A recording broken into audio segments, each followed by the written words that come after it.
Somewhere out in the ocean, a cruise ship moves slowly through the water, unmanned except for hundreds and hundreds of rats. And then we travel to Black River Falls in Wisconsin. Today it's a normal town, pleasant to the eye, but for 20 years, at the turn of the 20th century, rumors of satanic worship and demons led people to do unspeakable things. Today on Dead Rabbit Radio.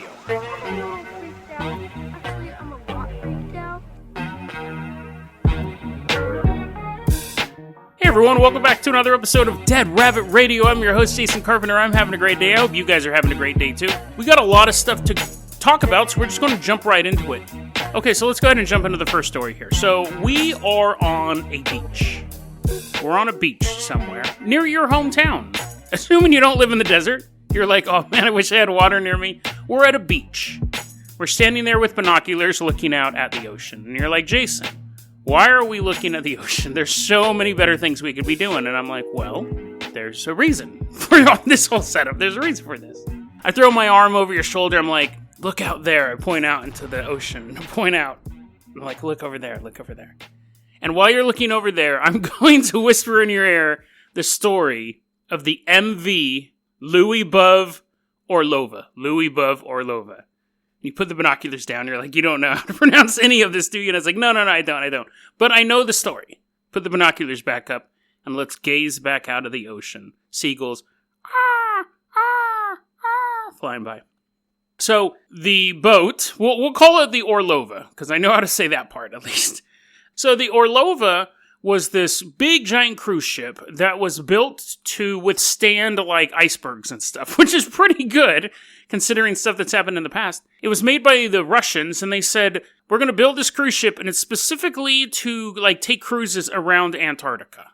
So you could go, I don't know what there would be to see out there, you just go near Antarctica, you see a bunch of penguins, and you leave. And so it goes around Antarctica, and so it had to be built, like, super sturdy, more sturdy than, like, say, a Carnival or, like, a Disney cruise ship. I don't actually know if that's true. I'm just assuming it's sturdier built, because I don't think normal cruise ships can take an iceberg. This one was built to go around Antarctica. But it did end up running aground on a place called, I keep wanting to call it Decepticon Island, which would be cool, but it went aground on this island by Antarctica called Deception Island. And it's actually called Deception Island because it's not an island, it is a volcano. It's like a caldera. So it's like you think it's an island, and then you get on shore and you realize it's an active volcano too. A bunch of nerds were there doing science stuff a while back. They put up all their outposts, all those nerds put all their stuff up on Deception Island. And then there was a massive earthquake and it destroyed all their research stations, which is hilarious when even like nature is picking on nerds. They're like, get out of here. Now it's basically a tourist stop, and I think the Swedes have something there. But anyways, it ran aground on Deception Island, and that was kind of the start of its bad luck. The Orlova, though, was able to get pulled off the island and started going around. But by the year 2010 showed up, all that stuff happened like in the early 2000s. In the year 2010, the boat ends up sitting at St. John's, which is in Newfoundland, Canada. Through a series of mishaps and business deals falling through and stuff like that, a bunch of money was owed on the boat. And eventually the city of St. John, it had been sitting there for 2 years, was just sitting in the harbor. So the city says, we're just going to sell the ship because no one's ever going to pay all these fees that are on it. We're going to sell the ship to someone else so they can take it out and they can scrap it. We just want it out of our harbor.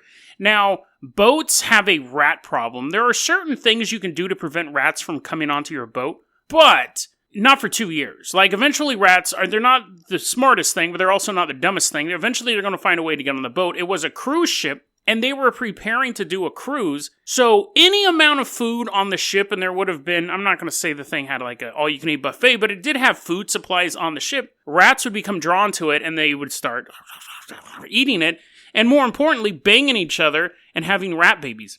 So this rat-infested ship is sitting at the harbor, and finally they're like, let's just pay someone to get rid of it.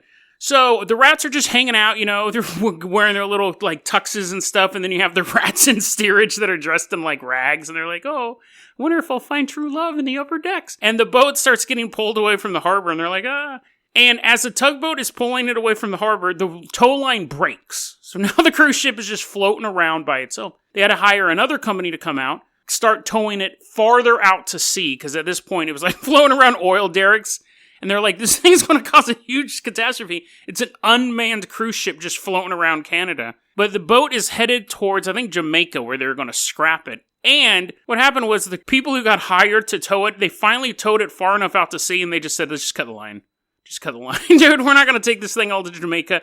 We'll just cut the line, and it'll eventually sink. So, I don't think they actually had a guy out there with a knife cutting this rope, and the rats are watching. They're like, no, don't cut the line, don't cut the line. And the dude cuts the line, and the boat starts kind of... And then it just kind of starts sailing away. Now, what's funny is that they really shouldn't have done that. They said it wasn't safe to take it all the way to Jamaica, but nobody knows where the boat went. People thought that it was going to end up in Ireland. Some people thought it was going to end up in Iceland. But this cruise ship is just cruising around. And the whole time, in the pitch darkness of that ship, just rats. Just crawling all over each other, eating the food, and just breeding and breeding and breeding. But what would happen is all the food would run out eventually. Rats would start to check out each other. That people in steerage look awfully yummy, and the steerage people are like, there's more of us than there are of you. 99%, 99%. And they would start eating each other. Which you eat a couple rats, and then you're like, oh, my belly's full. It's time to have sex. And then you have more of your baby rats, and then you start eating rats. As of today, nobody knows what happened to the boat. Some people say it's already sunk. There was an alarm that went off. This Irish station picked up an alarm that only goes off if the boat's taking on water. People don't know. Some people have said because the boat was built to withstand, it was like basically an icebreaker cruise ship, it would last quite a while. There may be a cruise ship floating around out there full of rats, just clawing their way through the darkness, because it would be pitch black. They wouldn't even be able to see each other. There'd just be so many of them, they would just crawl over each other. They would know there was another rat there through scent, or they would feel those little rat hands crawl across their back. Just sailing out there still in the ocean today. A true ghost ship full of cannibal rats. So the boat may still be out there, and at any moment it may crash into a shoreline and spill out its bloated guts of nothing but big black rats all over the countryside. Or the ship did sink, but one dedicated rat was able to get off, and he swam across the ocean, eating fish the whole way, big old fish, getting bigger and bigger, until finally he sees a drainage pipe leading right into your sewer line. And tonight, you'll hear as your closed toilet lid keeps getting pushed up a little bit at a time. But you ignore the sound. You ignore it. You go to bed. And at night, that big black rat finally lifts off the toilet seat cover and crawls out into your bathroom. And then looks at the camera and goes, shh. Story may continue in your bathroom tonight. You know what's funny? I was looking, that story took place in Canada. I have another story to take place in Canada, and I thought I should try to do a Canada-specific episode. I wonder what Canadian cryptids. Now, I know about the Wendigo. He's a pretty popular Canadian cryptid, but I was like, I wonder if there's any Canadian cryptids, dude. Canada, first one I came across was a cryptid tree. I was like, oh, does it eat people? No, it's just a tree. It's a yellow tree in the middle of the forest that got cut down. That's one of Canada's cryptids, is a yellow tree. It's a spruce or something like that, that people were like, oh my god, it's like such a rare genetic mutation, they shouldn't exist. And then some environmentalists cut it down to protest industrial logging. And then they tried cloning the tree and it never worked. They could never make a copy of the tree. So they took what was left of the tree and turned it into a guitar celebrating Canadian history. And also part of the guitar was Pierre Trudeau's oar and Wayne Gretzky's hockey stick. They cobbled it all together to make a guitar. What is wrong with you, Canada? Okay, America has Bigfoot. Africa has the Groot sling. South America has like 1,000 of them. It has the Mbunche. We've covered all that stuff. Canada has a yellow tree. That's ridiculous, dude. That might be one of the worst cryptids I've ever come across. Sure, there's photos of it. There's evidence it existed, but turned into a guitar with an oar and a hockey stick? Come on. You make my job so difficult, Canada. I was looking for a cool cryptid story. I'm sure I'll find one, but that was a bad one to come across first Oh, and here's a little interesting segment. Make that slightly interesting. The dude who chopped down the tree went missing. Because they were looking for him. Because he destroyed this quote-unquote national landmark, this mutant tree. That's all you have. Anyways, he went missing and is presumed dead. They found some of his supplies on like a rocky beach somewhere. So they're wondering, the authorities think he was either murdered for cutting the tree down. Someone really liked that tree. A lot of people really liked that tree. Or that he just died in an accident. I would assume he most likely just died in an accident. Some people think he faked his death or whatever. Who knows? It's all, I mean, that part's a little intriguing. Cryptid tree. There's man-eating plants out there. There are stories of man-eating plants, and your tree doesn't even do that. It doesn't move.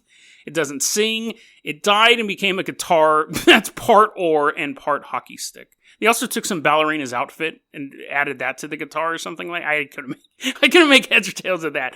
At that point, it was midnight, and I was like, I'm done researching this nonsense. But anyways, let's go ahead. Thanks, Canada. Let's go ahead and move on to our next story. We're saying goodbye to Canada. We're saying goodbye to the beach. We are headed to Wisconsin, the cheese state in the United States of America. Every state has a theme. California is the state of, yuppies, I guess. That's how it was when I was a kid. It was like a yuppie state. I guess now it's more like hippies and homeless people. But when I was a kid, it was just like yuppies and stuff like that. And then Oregon's the state of like people who smoke a lot of marijuana. I'm not going to go through all 50 states, but anyways, Wisconsin is the cheese state. That's where all the cheese comes from. So, I think so, right? Yeah, Green Bay Packers, aren't they in Wisconsin? Isn't Green Bay? Well, anyways, it doesn't matter. We're ignoring all that, but we're eating as much cheese as we can. I hope you're not lactose intolerant as we spend time in Wisconsin. We're specifically going down to a tiny little town in Wisconsin known as Black River Falls. Established in 1839. Today, has a population of a little less than 4,000 people, I believe. Tiny little town. It looks similar to Hood River. You're like, that doesn't help me. I've never been to Hood River.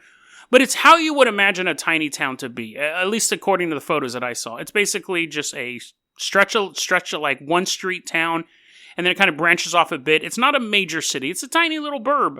And you had in this town, back in the late 1800s, it was a booming lumber mill town. There was mines in the area. You had your town. You had your people, your houses all around the town, jutting out into the wilderness. People had farmland. It was a great place to be. We can look at news articles. This is all true, by the way. At the ending, I'm not going to go, and then I've debunked all this stuff. Like this, I've researched this a lot. These stories are all true. Some of them may have been a little exaggerated, but I'll point those ones out because there were some different encounters and stuff. But all of the stuff I'm about to tell you has been verified from newspaper clippings at the time, and then a book that was written about it later, and then a movie that was a movie that was made about it later as well. So it was a booming economy for a long time. Well, about 70 years, which is a good amount of time.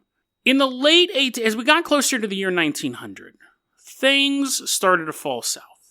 First off, a string of freak winters came. They're like, we're the freaks! Dun-dun-dun. They're like punk rock winters, big old mohawks and stuff like that, coming through, and it would just paralyze the town. And they would get back over it, and they'd start doing their duties and stuff like that, and then the next winter, it was just as bad, if not worse. So when you have any sort of outdoor, all of this stuff is outdoor economy. It's trees and going through mines. I guess it's kind of indoor, but still, you don't want to be down there during a blizzard. Farmlands can't really operate during freezing colds. You started to have kind of a before the Depression, I found out researching this, there was kind of a mini depression, which I guess technically is a recession. So the economy wasn't doing that great around in the United States around that time to begin with. You had this small town that was getting just pummeled by freak weather. And I'm going to tell you this too. I guess I should tell you this too. This story is really, really dark. Like, I think parts of it are kind of funny and amusing, but this one, I packed it with the rat episode because this is basically like a horror episode because both of these stories you're just like, ugh. The imagery is really gross and a lot of bad things happen in the story. But anyway, so you have these freak winters. So if you want to shut the episode off, that's fine. I'll see you tomorrow. Just fair warning, the winters are paralyzing the town. The lumber mills start to shut down. So that hurt a lot of people who are working in lumber mills, obviously. the banks started to leave the area. So now you're getting to a place where there's no way that you can do business at all in this area. It was so bad, trains in the area were offering people one-way free tickets out of the area. If you wanted to, because it was that bad. Everyone knew it was that bad. But people who had plied their trade there, who owned land there, who had large families, or really any family at all, they decided to stick it out. So not everybody left, but a lot of young single men did. Figure, I'm just going to try my luck somewhere else. But if you had a big family, you don't want to start from zero. You'd rather take your chances in Black River Falls. And that was not a wise decision. From about 1890 to 1910, an entire city descended into madness. And we know about these things because of news article clippings from the time. And a lot of photography took place as well. The town still seemed to try to be normal. And you may go about your day and not encounter anything bizarre. You may wake up, go to your unemployment, you don't work, so then you just walk to your next chair and sit down in your living room. You're like, and then after 8 hours of that, and then you go and you sit back down in your living room. And nothing bad happens. But that wasn't always the case. There was a statistic. This is one of the things I don't know exactly how true it is, but it will set the tone for the rest of what we're talking about. So this took place in Jackson County, Wisconsin. 1 out of every 472 inhabitants were considered insane. A lot of the people of this town ended up getting shipped off to jails and insane asylums. They simply couldn't deal with what was going on. And you're thinking, Jason, well, tell me what's going on. Nobody knows why these events happened. There were rumors of devil worship. There were whispers of demons. Some people said they could hear the voices of demons in their heads and it made them do these things.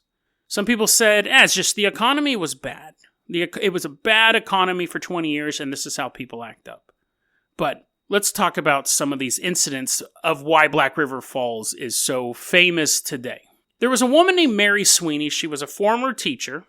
Makes sense. No one had jobs. I don't think anyone was going to school. Maybe they were. But anyways, former teacher. She leaves her husband, right?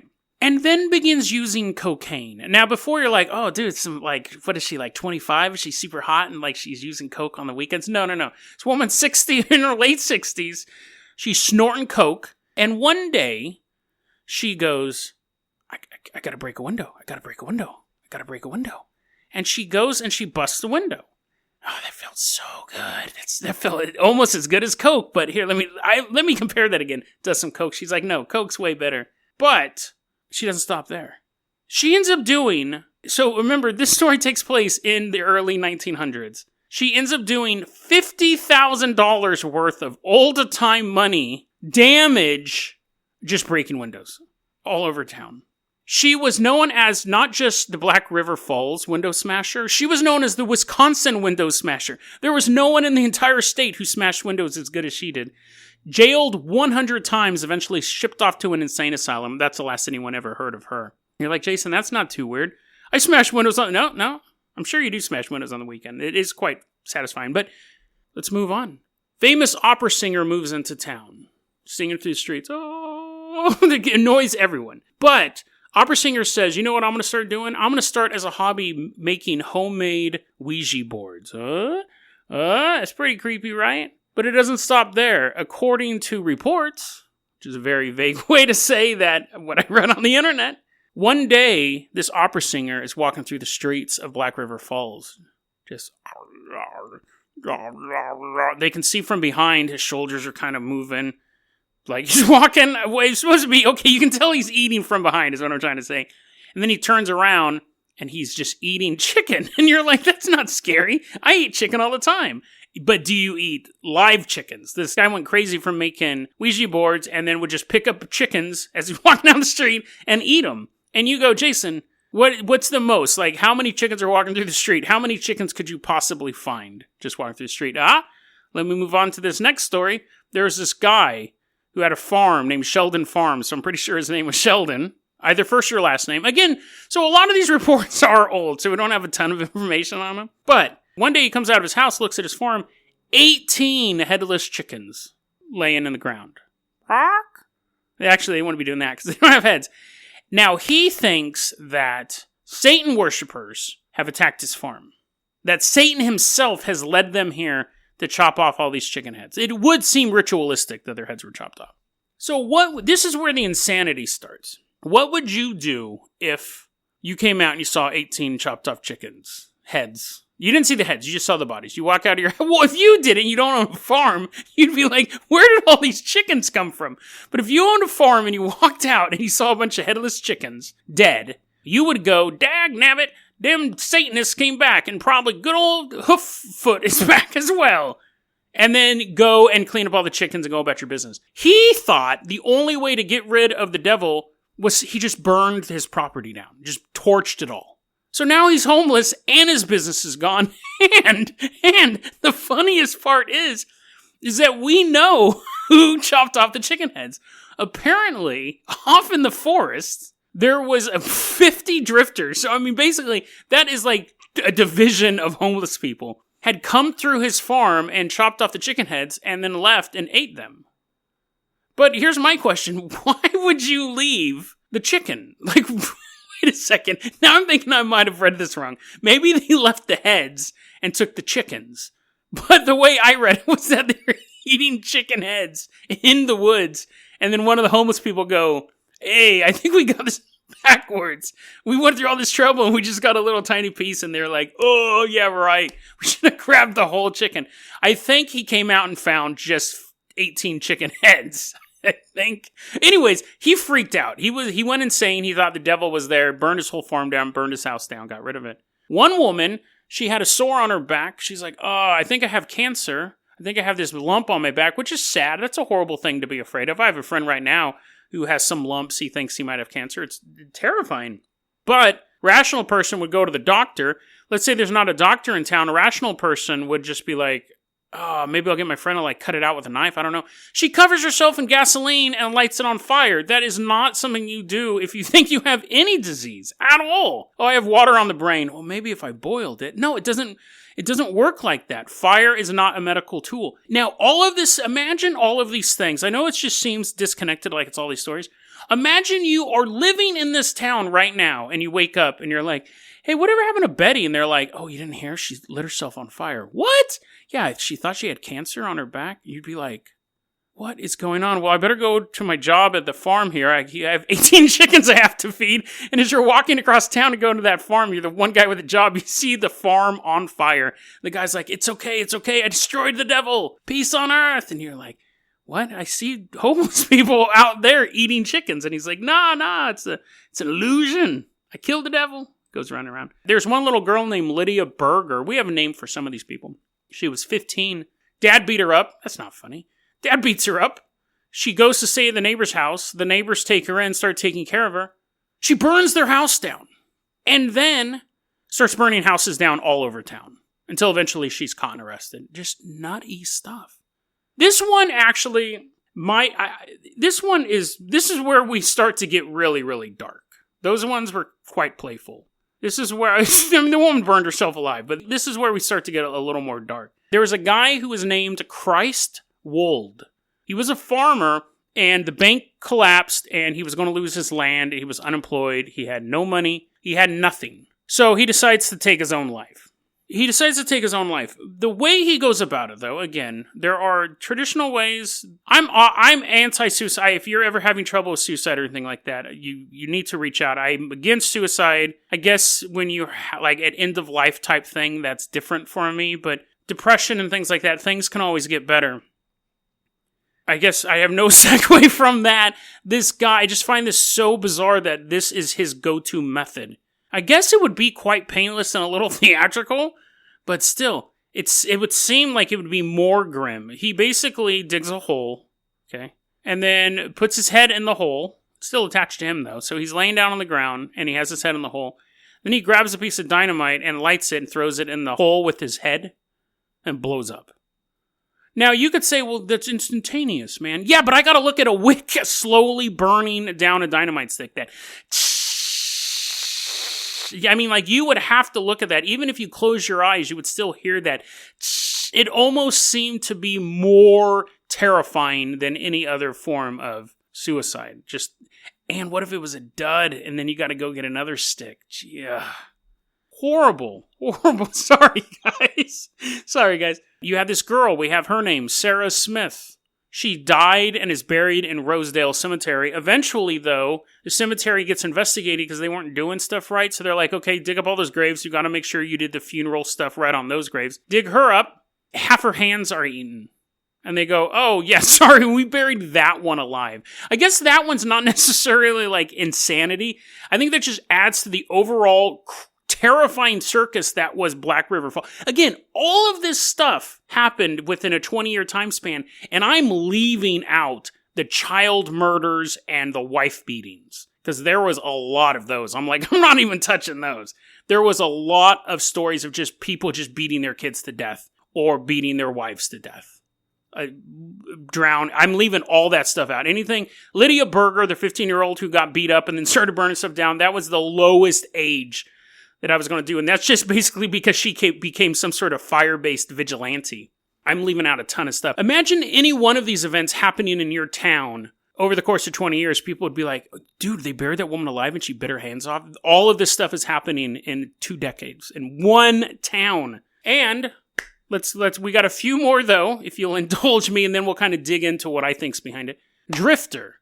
A homeless person, is invited over by a family. Nice little family meal, sitting down, puts a little napkin in his shirt, and he goes, oh, that's great. Thank you so much. It's such a good meal. And as they're eating, the drifter pulls a gun out, shoots himself in the neck, dies. What? Like, that is the idea of insanity. Like, you have as normal as you can get in this town.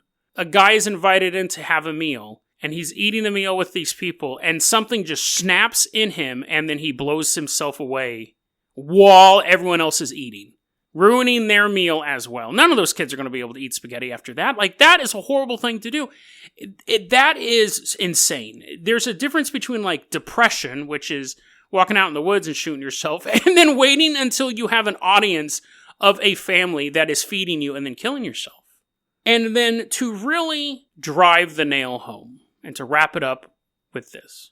There was a bar in Black River Falls. Oh, I'm sure there was more than one, but there is this particular bar in Black River Falls.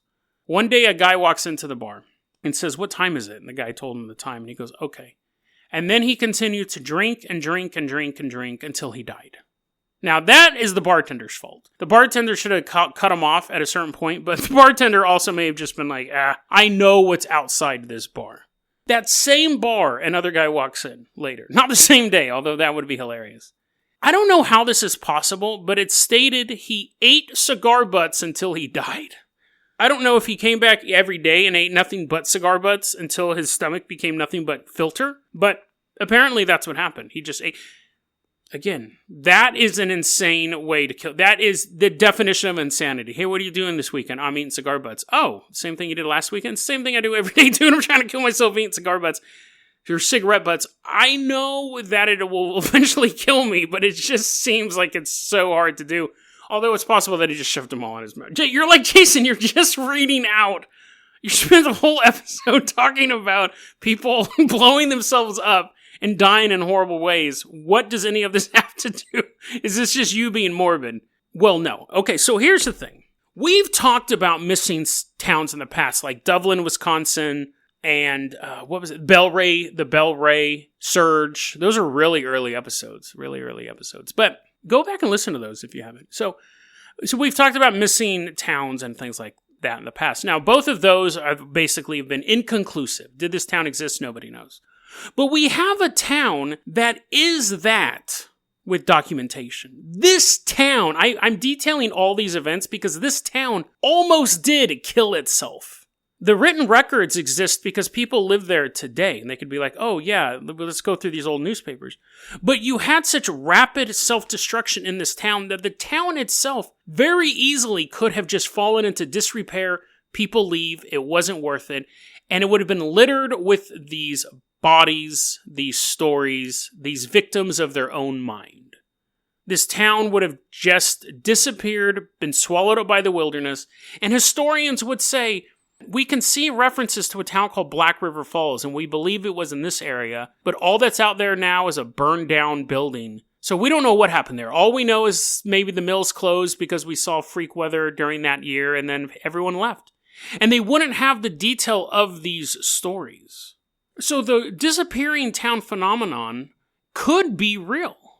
It really could be something that cities have existed. We know it happens worldwide. The question has always been does it happen more recently?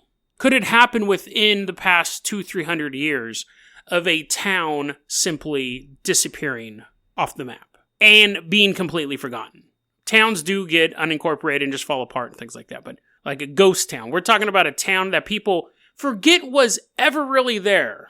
This town tried really hard to prove that that's possible. This town tried really hard to destroy itself. But economies go bad.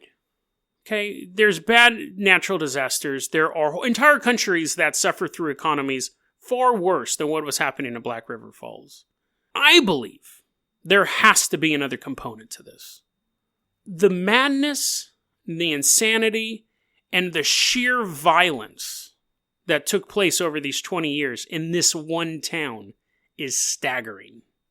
There has to be something else there. I get it. The human condition, depression, bleakness, hopelessness may drive a man crazy, may drive a woman to drown her children.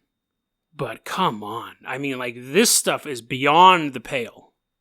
It all started with rumors that those freak winters were brought by satanic worship, by demons.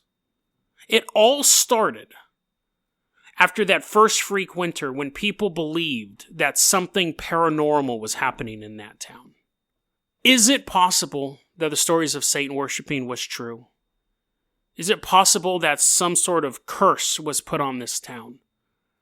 If so, why? Who did it? But more importantly, could it happen again today? Could there be a town somewhere out there, picturesque, peaceful, that is right now on the verge of becoming the next Black River Falls? DeadRabbitRadio@gmail.com is going to be our email address. You can also hit us up at Facebook.com/DeadRabbitRadio. Twitter is @DeadRabbitRadio. Dead Rabbit Radio is the daily paranormal, conspiracy, and true crime podcast. You don't have to listen to it every day, but I'm glad you listened to it today. Have a great one, guys.